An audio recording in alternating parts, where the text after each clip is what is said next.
Cool. All right. What's going on, man? Oh, not too much. Nice to see you. Yeah, are you home right now? Yeah, I'm actually home. Yeah, but my like I said before, my studio is still being lost my voice. It's still being like worked on. I haven't done like actual videos in a while since last. I mean, the last studio in New York. The one that the second one. The first one was way back. So, Yeah, I've been coming out west for a long time, and last August I moved across the United States to my studio. So we're still trying to, put up the. Actually, it's actually fine, but we're still putting up the acoustic treatment. yeah. Yeah, I teach out here. I use the laptop. I mean, once it's finished, I'm gonna teach in there. But Right. You're probably comfortable right there. I was teaching right out of here, if the content is great, doesn't matter if it's a pristine studio. But yeah, I guess it does help. Like I have an amazing camera, stuff like that. I'm still, primitive. Somebody sent me music AI and wanted me to play a guitar solo on it, like a session. Yeah, Somebody from Nigeria. I think it was Nigeria. Like I wrote this, And then somebody sent me music and they go, "Oh, you do a solo on this," and I mean, we got talking about the payment. The guy's like, "Oh no, we can only send you a check. We can only send you they can no digital payment. It was only like a check." I was like, "A check?" Okay. Yeah, okay. It was a scam. It was a scam, and other people got scammed by this guy. He was like sending out AI music.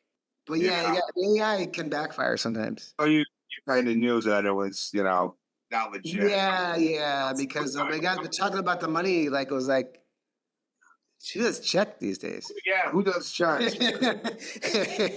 Red flag right there, Same thing we're talking about now. Everybody's good at certain things. You're passionate at things. So if you're spending more of your time being like a personality than a musician, some things are going to suffer. Yeah, true. Yeah. If you lock yourself in a room as you're a kid for years, it's you're not going to be. More.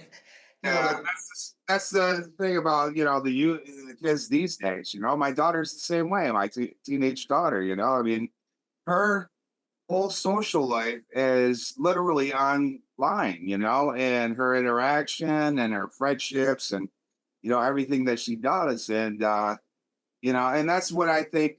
A topic that I usually get into about music is because I have some of these kids that sit in their room, and they're amazing. They can play like perfectly note for note, but they're sitting in their bedroom, Right. I guess you have to do the bedroom thing. I did it when I was a kid for years. Yeah, I still jam with my neighbor had a drum set. We jammed and took lessons. We'd hang out in the store. So it was both a lot of like wood shedding in the room, then also jamming in bands and stuff. Yeah, I mean, we were kids that played music. Now you gotta have that balance. I teach a lot of students, and a lot of them are like, "Oh, we can't find this. We can't find this guy. We can't find." I have an amazing student. He's like a most creative. He's really probably one of the most creative students I ever had. He like constantly comes with the idea. Yeah. Constantly ideas. I'm like, "Oh, you gotta put this into a song." He's like, "Yeah, I gotta get my guys together." But it's like, I wouldn't wait for those guys. Just keep on doing it yourself, and the guys. They get the right guys, you can just say, "Hey, this is the one person will write the most of it, and they'll get together." And even as a drummer, I had drummers before. Me and the drummer put the songs together. This is a long time ago, and the other guys eventually came. But now I do a lot of stuff myself. Do miss going into the studio too, just banging stuff out. But the problem these days is people don't have time to rehearse, so people only rehearse if there's a show. They it's Well, like it's a one of lot those. easier. It's a lot easier too because of the technology, in a way. Right, And in some ways it suffers for the individual though. And in my opinion, what is suffering is that, it's obviously great to have that opportunity, to interact online, send your stuff over. They can do their thing, send it back to right, you. That's great. You know, it's great that yeah, they have the opportunity to practice, which, everybody does, when they first start out playing, and they still do it to this day, as you said. right. What I think is lacking is that they're lacking the experience, they're Oh not yeah, yeah, yeah, not out exactly. there. They're not out there. They're not performing. They're lacking the performance. And Yeah, in performance. Yeah. one show, you can learn a lifetime worth of things. Just Oh from yeah, I love playing live. I love it. It's like it's great. It's the best part. yeah. That's the whole reason why I love being a musician is to perform live and to entertain, feed off that energy from other people, and again, you learn how to be an entertainer, a Right, and performer. actually, I mean, like even spontaneous stuff, like I being spontaneous live, like live, I usually like just do stuff, make up things, and I Provides. improvise some like solo stuff. That's again, that's what I think is lacking these days. It's just the lack of any experience for them in performance and getting out there. Yeah, I'm really glad to grow up the time I did. Yeah, you and I both. I mean, I guess the best thing is the technology because all the amazing stuff. That's the best thing. Even though the technology is an advantage, it's also the downfall of the Right? Yeah, because it's overused. yeah, it's overused. And I don't over polish stuff. Like I don't time align everything. It's not. I'm not a that's time align guy. The technology is so amazing. Like I mean, basically, I get great sounds. yeah, I get great sounds at home just recording. Not saying the video stuff is different, but like the actual miking up my guitars yeah. and the studio stuff. You The videos record, I might have done by tube preamp or something, or I forgot what I did, but like for my albums, I mic the guitars up and I have preamps like API and like Neve or the whatever. Neve style, yeah, yeah, that kind of stuff. So like in like good microphones and So so you produce all your stuff, don't you? Like your own music, yeah, you do it right there at home in your own studio. well, Pretty yeah, I do the much guitar, bass, everything but the drums. not the drums. I don't You do drums. Yeah, you gotta have You know, it. somebody else masters. I don't master stuff because that's like you need another set of ears. Yeah, You can't just sit because you need another set of ears to say, oh, maybe turn. You know, it's good to have somebody else outside like that knows. yeah. I wish I had somebody like Mutt Lane sitting there with me. You know what I'm Well, trying. not really not a producer, but just like a mastering guy that can like, like the level. You know what I mean? To get the right levels to them and where it's not over. Like hitting that. I don't read stuff. You know what I mean? Like it's gotta be. I learned a lot from the stat stuff. Just work with different master engineers. Like every album, you learn new things like with recording and stuff. So it's like I got better. I'm not amazing at it, but I mean, I'm much better. I can get great guitar sounds that I'm happy with. Listening is the most important thing. Listening as like a person in the band. When you're in a band, you got to listen to everybody else what they're doing. You can't just listen to yourself. Yeah, It's like when you're writing and stuff. Like if you're playing the studio bass in the studio, I may play along with it for a while. Then you get ideas and you'll hear. But usually I know exactly what I kind of want when it comes to like the song. I have an idea of the song, and it just kind of comes to you. Like I just I don't know. Everybody has your own creative. approach.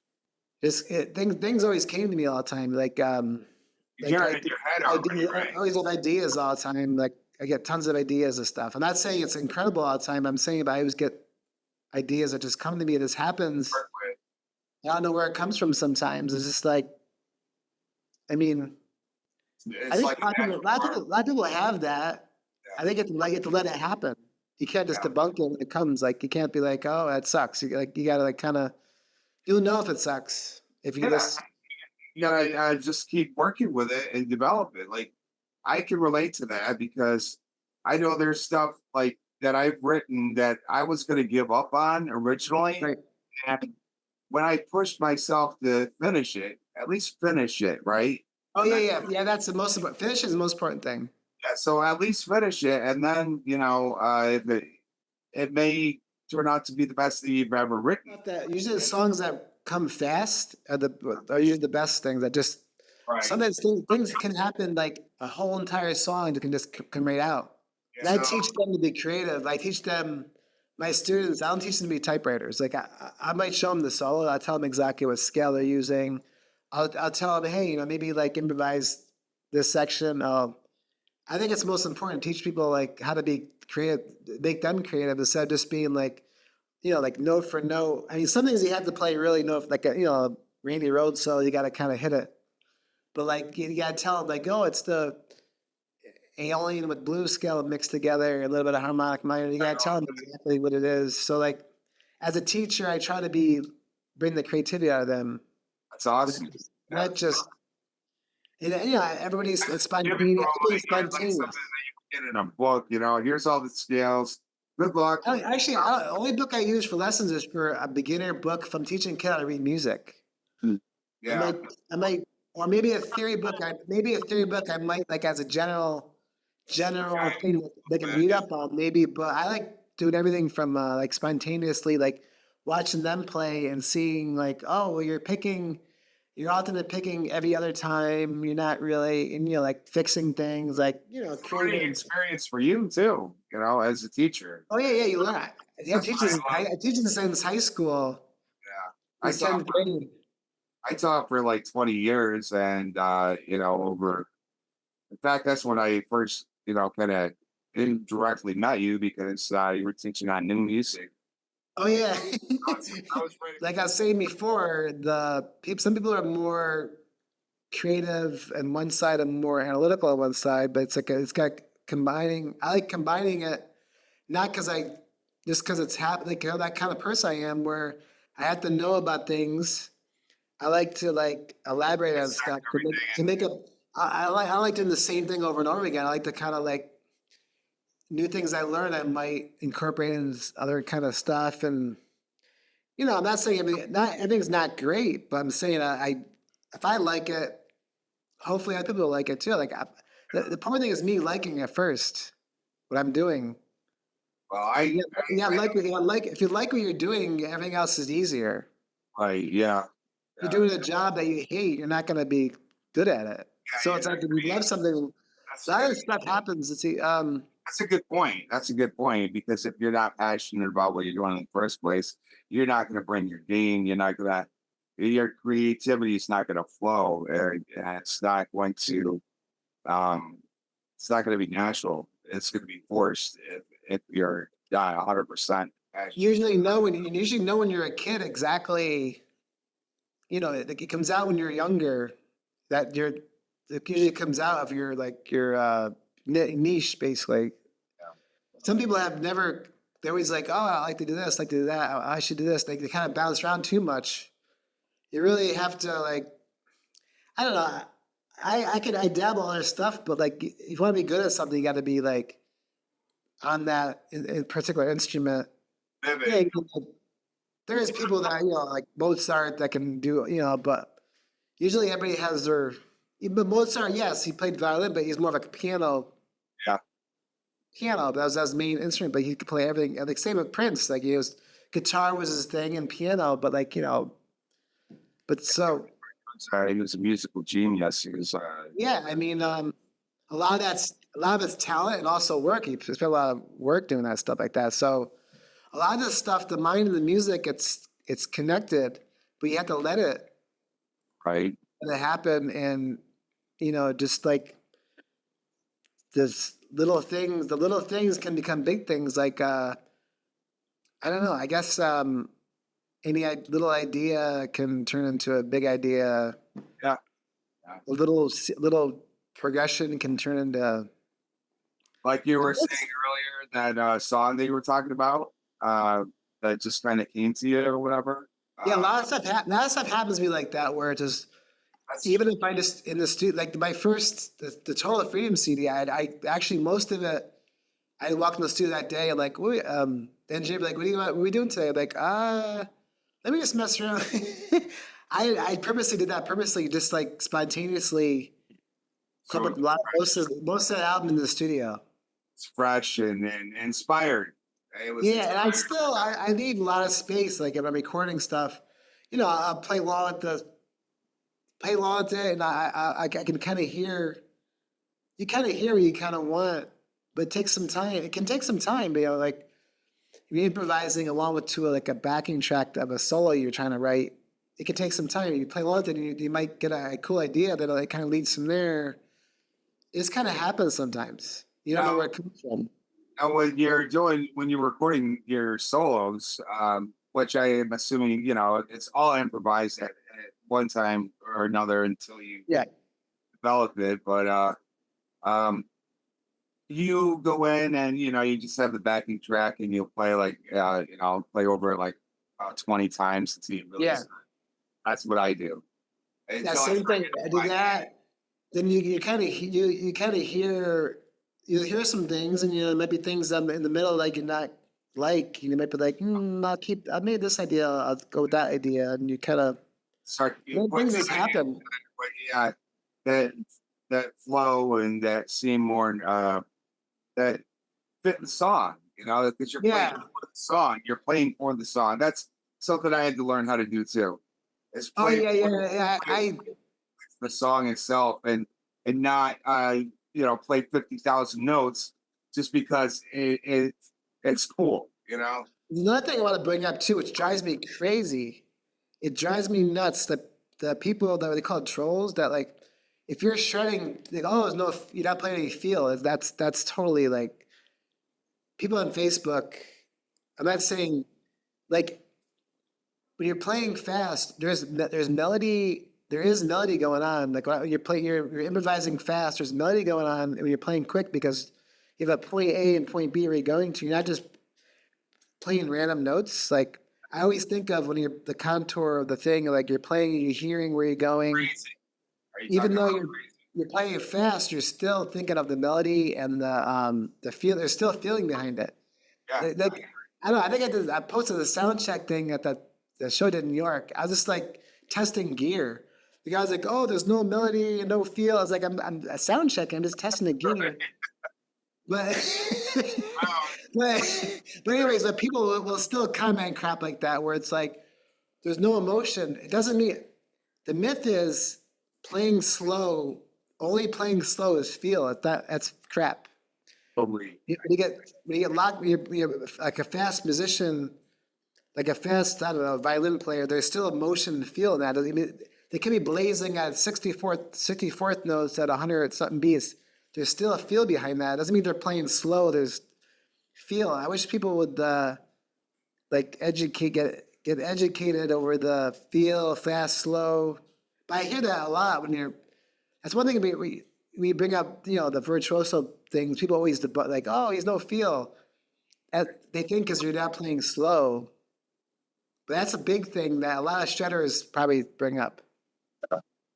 Yeah, I could totally understand where you're coming from because I'm I always think, I'm I always love thinking it always comes from the heart all the time.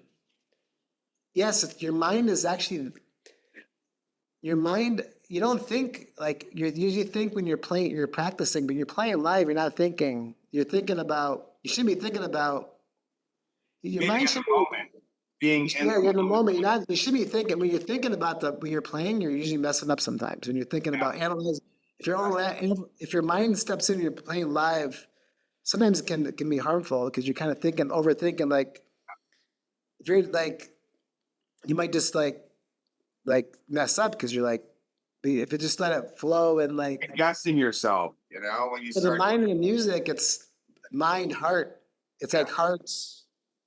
The mind, of course, your mind's working, but if your mind takes over too much, it can like make it. Now, when I talk about like mind behind the music, I'm more or less referring to the approach to the maybe the psychological approach, you know, in your attitude toward it, Right. attitude toward what you're doing, and because again, like you said, if you're thinking about it too much when you're playing or performing, then you're gonna start second guessing yourself. You're gonna Yeah, in the studio, at home when you're practicing, that's when you should be that's thinking the mind, right? and You're both. practicing, Actually, you have to be both. You have to be because creative, you know how it is. You can't just be mind just like right. You know, it'll sound. It won't be how you feel it. It'd be all like very, just you know, oh, it's, it's I gotta oh, practice all my skills. I gotta practice arpeggios. that's Blah, only the tool. That's a tool. That's his tools. That's his tools. I tell my students that like you show them these patterns, but like okay, now you got to make music out of it. This is just blah. like dropping off a whole thing of wrenches at your house and like wood to put a house together. You got to like this is just like I'm just showing you the tools. We can work on yes. I can show you like just That's you take some examples of other solos you can learn from that kind of stuff. To that's where improvisation comes in now. Like that's so important. Like improvisation.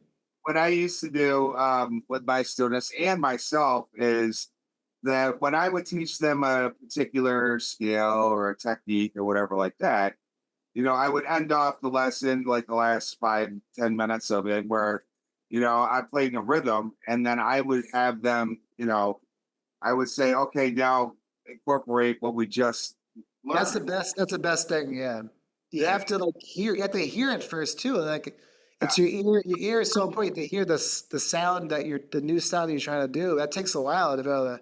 Once you can hear it, then you can kind of apply it more. I'm still myself, I'm stuck with, you know, the basic, you know, major minor modes, you know. Oh, that's it. There's tons of music on that. You don't really have to know. You don't really have. Yeah, I mean, there's tons of music in that stuff. You don't have to know. I mean, it's good to know other stuff, but like a lot of music is from that, is based off of that stuff. So it's like some people make a living just off of pentatonic and major scale. Like, so it's not like it's you have to, but Like, it, I'm like, you know, I wish I was more experimental. Well, I not that I can't be, but um, again, you like you were saying, you have to have the, you know, develop an ear, you know, for yeah. like, I mean, just experimenting. Your ear will develop if you like, you know, like give it your ear's over going to time. develop. Even figure it out. Even listen to other kind of music and try to figure it out. But like anything, like just hearing stuff, playing along if you're watching TV and like a commercial comes on and like there's a, you know, you can pick out things by, you know, just hearing outside stuff. How did you end up with Trans-Siberian Orchestra? I auditioned. Yeah, exactly. Can you tell me about the whole process? You know, it's real quick. That was incredible. Like, well, I seen them. It was at Practice Theater. I was teaching. He wasn't in the band, but he was just like a violin player. I was teaching a violin player. He was basically a violin player that they would hire when they came to town, and I was teaching him guitar. And Now, I went to my family and us went to go see him at Practice Theater, and he was like playing violin, and he introduced me to Bob Kinkle, which is one of the creators. Paul O'Neill and Bob. This is back when Paul O'Neill and Bob Kinkle were. They were. This is before he died. Paul O'Neill. This is like pre. But I. So I basically like. I mean, it wasn't just because of. I mean, like he introduced me to Bob, and we met briefly. I walked backstage, and I told him about like he was telling him about me, like about the guitar. You see me play live and stuff like that, and he was talking, was saying nice things about me. And this, I'm not sure I should mention this, but yeah, the security guy was like, the security guy was just like backstage, just like, you have to get out of here. Like he didn't even know. Like he was like, I was like, oh no, no, he's fine. He's the security guy was doing his job. It was like, there's this guy back here backstage. so, how so was like second nature to you? You've opened up for so many acts, you know, like, no, oh, the security guy was he didn't care if I was freaking Michael Jackson or something like that. it's just a He was like, dude. you have to get out of here. Like you're backstage. And they're like, no. So like I exchanged information and Bob contacted me. Oh, sorry about I'm not sure I should mention this because it's kind of like this is really like, you know, Well, if you want, I you mean, know, it throws their security guy, which he's not there anymore, under the bus. But basically, like, they apologized to me, but he goes, well, Bob was like, we're doing a audition some guitar players. So then the management company called me. I went down to New York City, and Bob Kinkle, Paul O'Neill, like, the main guys were yeah. there, and like You nervous? what's that? You nervous? No, I mean they're the coolest. Like Paul O'Neill, it was the coolest freaking guy. Like he is a freaking he was the freaking coolest. I'm not saying Bob was cool too. I'm saying Paul was a freaking. Anyways, so then like I plug into his little amp. It wasn't like a like it wasn't like a Major, bass not like a major. commercial. It was a little tiny little Fender amp or something like that. Like I was like, wow, like you think of like you think of like a Marshall Stat. It was that little tiny little tiny amp in a studio in New York City. And they're like, oh, let's play some songs. Yeah, we played some songs. Like they play all the songs. Right. And then Paul was asking some questions. He's like, yeah, because we auditioned like 500 guitar players. I was like, oh my God. He's like, yeah, he goes, you sound great. I mean, you sound awesome. The guy was playing all this stuff, and they're impressed by me playing us, they're really impressed. And Paul walks over to me after, he gives me this coin. He gave me this old freaking, I still have this coin, this old, I don't know, 1800 coin. He hands it to me. And like, it was just like, I was like, oh, cool. He's like, because yeah, you just just keep this. He goes, we'll be calling you soon. He goes, we audition a lot. He goes, 500 guitar players, and he goes, right there, huh? Did they? Was that? I'm sorry. Go ahead. So yeah, so like so that audition really, he gave me the coin, so I kind of knew, the management company called that, get the the suit fitting, so that was freaking, it was amazing. I mean, like, like I practiced.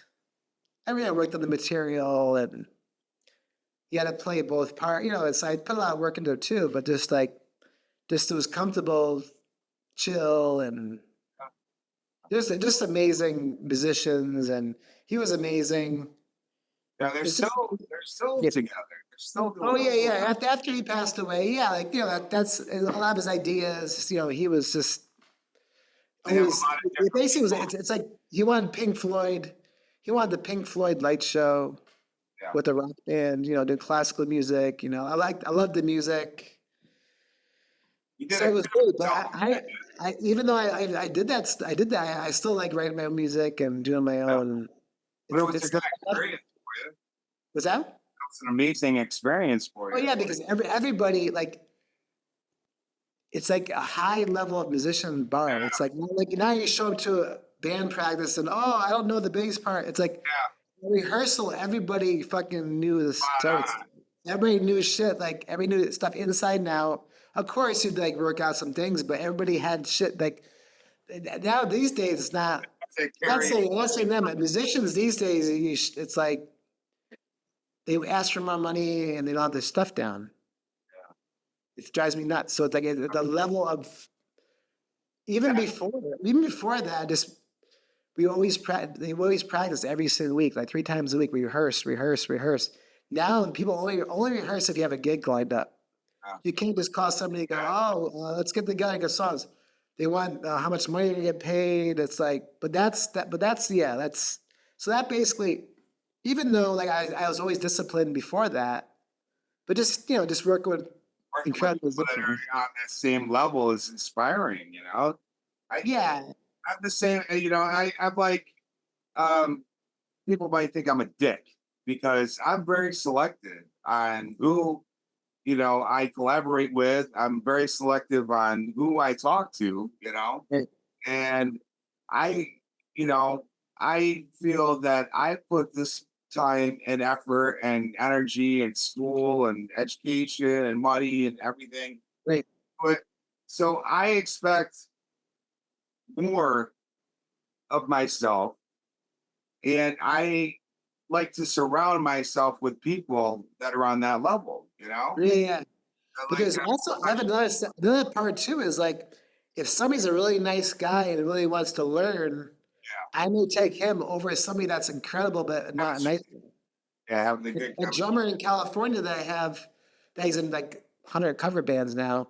Yeah. At first, like I was like, I don't know if he like he was even saying this up eggs. I'm like, I'm not sure if I can do this because I'm gonna try.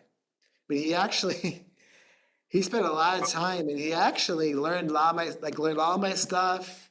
Nice. And he actually came a long freaking way, but now he's in 100 cover bands. But Inspired them, you know? he, like, I could have got a guy that Was seasoned great, guy that flawless, but a douche. Yeah. yeah. So I'm actually like if somebody really wants to is I can see potential that can really Yeah. do it. Event that and somebody that's nice and I might take him over the guy that's incredible. The chemistry is very important too. So that's the thing. I mean, Great. it's not always like the greatness of somebody. It's actually it's how they are as a person because you get I met incredible musicians. Most great musicians are nice as hell. Yeah. Oh yeah. Like most really like intense musicians are like humble, down to earth. Yeah. Sometimes guys aren't as good. They have these big attitudes. Like it's kind of like doesn't Yeah. make sense. So I guess I have to correct myself uh, about that statement because I'm also like that too. I'll pick somebody honestly that I feel like has potential, which I've done before Oh yeah, because of the chemistry. So I mean, there's a balance there with me, but I totally relate to that. I worked with a guy that wasn't the greatest singer, but right. he was an amazing poet, and I got along with him like best friends, so we wrote some really, really amazing stuff together, and I taught him not to be like a great singer, but I at least taught him how to stay in key, how to harmonize and stuff like that so he could pull it off. And, he's still doing it now, so Yeah, actually, there's singers before in the band we had a long time ago. He couldn't sing key. We helped him sing along with the keyboard. you know, Even the drummer, I had a drummer friend of mine, is a great drummer. Like he didn't back in the day. He worked at Wilson's, yeah, and I told him, "Oh, you should teach drums. Teach drums." I can't teach. Now he like it's all he does is teach drums. Like yeah. he always thanks me because Mike, thanks for recognizing me. Like thanks for like helping me. Recognizing that quality, you Like I saw kind something. of told him like he was like he'd be fighting his girlfriend all the time. Like he would look at he's all like But I was like I kind of see but it's not so much. It's more life inspires the music. It's like life, mind, heart. Life actually, like, living your life. You kind of like that's where all the experiences. That's where like your experience comes out in the music. That's how I basically by things that really happen. I might try to write about or So it's all it's. I That's don't mind the music, but it's more of like your life. It just comes then telling when a you story. Yeah, it's this story, there's a it song. all affects the music. It's like it's not just like I know it's cool you're doing this thing, but it's a lot. It goes beyond the mind, I guess. It's just like Yeah, you're living your life like somebody that's lives their whole life is not going to be like even though they can copy somebody else at their notes, but their life their goes into their music, and it's not you can't totally copy. You can copy it, but it's not. I don't know it's weird. But anyways, like the life inspires the music. Your true experiences. To me, that's how I. Yeah, yeah, it's an expression. The music is your story, yeah. and Like that's how it should be. Like I it just totally happens, I guess. So it's hard to put fingers on things. As reading the questions, like I mean, we can specifically answer more questions, like, but basically, some things are just your life experiences, which is it's a spiritual thing, I guess. Totally wanted to get into the spirituality part of it too. You know, because that's what it is with me too. It's a spiritual. You can't really put your finger on that. That's something that's just like, It's if you let difficult. it happen, it's gonna happen. If you like, I do visualize stuff. Even when I was back when we were going to school, we always visualized like in school. They taught us to visualize the scale. That helped because Howard Roberts, Like he was practicing your mind. that's going to MI. That kind of got me. That's like that kind of stuff. Visualization, like this. They say picture the scale. Like playing it. I do that with my students too. Like I do that sometimes, a lot of times too. With things I'm working on, I might, that's part of that thing that a lot of musicians do, like visualization. But that kind of opened that up for me. Creative visualization. Yeah. I've always, I have musicians talk about it, but that stems back when going to school. Like I kind of, hey, actually, if I didn't go to school, I probably would. You still would, because you see your life is if you're a musician, your life is your instrument. So you're kind of thinking about it. I get stuff without playing guitar all the time. Like guitar is just like it's just like to bring the creativity out. It's not, even if you didn't play if you just played on a broom, you'd probably, you know what I mean? Like your guitar is just a tool to get the out, but it's in your mind that it all starts. Even your tone starts with your mind, because I think it does. Yeah. Your mind to your fingers to the sound, because you can dial in. You can dial in any amp. Well, everything begins with a thought, and then the guitar is a tool for guitarists like us to bring that thought to reality. Like with tone, for instance, like it's in your ear, it's in your mind. You're hearing what you want to hear. You know what I mean? Everybody's got to dial something different. Somebody might say this amp sucks, but actually it's freaking great. It's got to dial. You got to hear it. It's not so much. I guess it does come from your mind, but so you're hearing. People say it comes out of your fingers, but really it's all of that. Your technique, fingers, and your mind. It comes from your mind, your ear, to your fingers. It's definitely a technique, but it comes from you hearing the sounds and your experience of the player. Not just guitar. It's like sports, anything. It's just Right. your focus on the thing too. Like when you're focused on something, it's gonna be more like, It's like a meditative state. When you play guitar, you get into like a meditative state where you're not really thinking. You're like a part of the instrument. And yeah. So that's where your mind kind of shuts off in that sense of exactly. So that's a good point, though. You're absolutely right, and you just made me think of this whole project in a different kind of perspective, dude. Thank you, Mike. Let's talk soon.